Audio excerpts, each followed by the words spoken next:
ఒకటే రాజధాని ఉంటే అందరికి యూస్ఫుల్ గా ఉంటది. ఇంకోటి ఏంటంటే ఎవరు ఎన్ని పెట్టుకున్నా గానీ రాజధాని అనేది అమరావతి అయింది.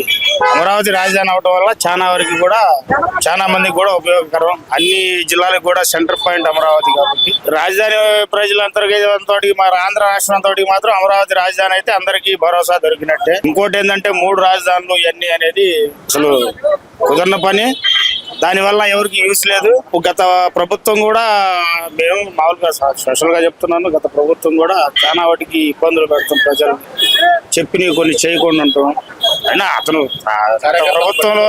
గత ప్రభుత్వం సీఎం గారు ఏం చెప్పారో ప్రజలు అనుకున్న లీడర్లు ఉంటారు కదా కొంతమంది, వాళ్ళైతే మాత్రం బూతులు తిట్టుకుంటూ బూటు కాలుతుందంటూ నానా రకంగా ఇష్టానుసారంగా మాట్లాడుతూ వల్గర్గా చిన్న అంతరం పెద్దంతరం లేకుండా కాళ్లతో తంత ఇట్లాంటివి చేశారు.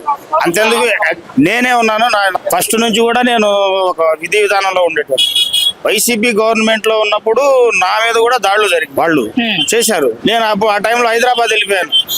ఏంది అసలు ఈ రకంగా అరే అట్లా కొట్టుకోవద్దురా అన్న దానికి కూడా నా మీద కూడా దాడులు చేశారు, కొట్టారు, కేసు కూడా పెట్టారు. నేను హైదరాబాద్ వెళ్ళి అక్కడ 3 సంవత్సరాలు ఉండి పార్టీ మారినాక మళ్ళీ వచ్చాను. అంటే అర్థం చేసుకోండి గత ప్రభుత్వం ఎంత సాధారణ మనిషిని కూడా ఎంత ఇబ్బంది పెట్టిందనేది మీకు అర్థం. చంద్రబాబు నాయుడు గారు ఆ రోజుల్లో మన మోడీ గారు అమరావతి వచ్చి శంకుస్థాపన చేసి చాలా ఎమ్మెల్యేలు, ముఖ్యమంత్రులు, ఎంపీలు, ఎమ్మెల్యే అందరూ అక్కడికి వచ్చారు.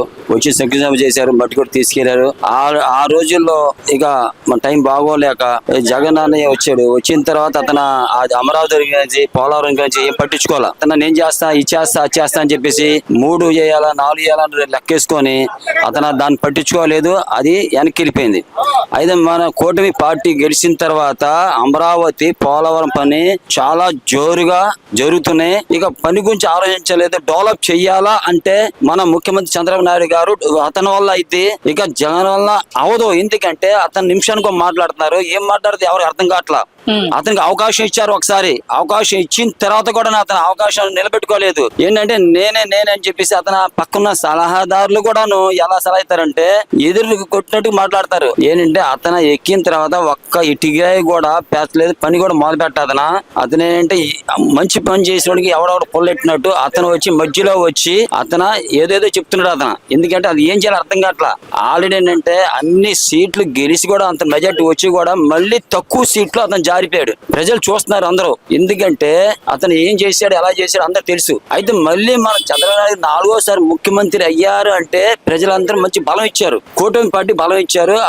అతను ఆలోచన పని అవుతుంది. డెవలప్ చేయాలా అంటే చంద్రబాబు నాయుడు గారు చేస్తారు, చూపిస్తారు పనితనం. అతను నిద్రపోడు, నిద్ర పోనేవాడు.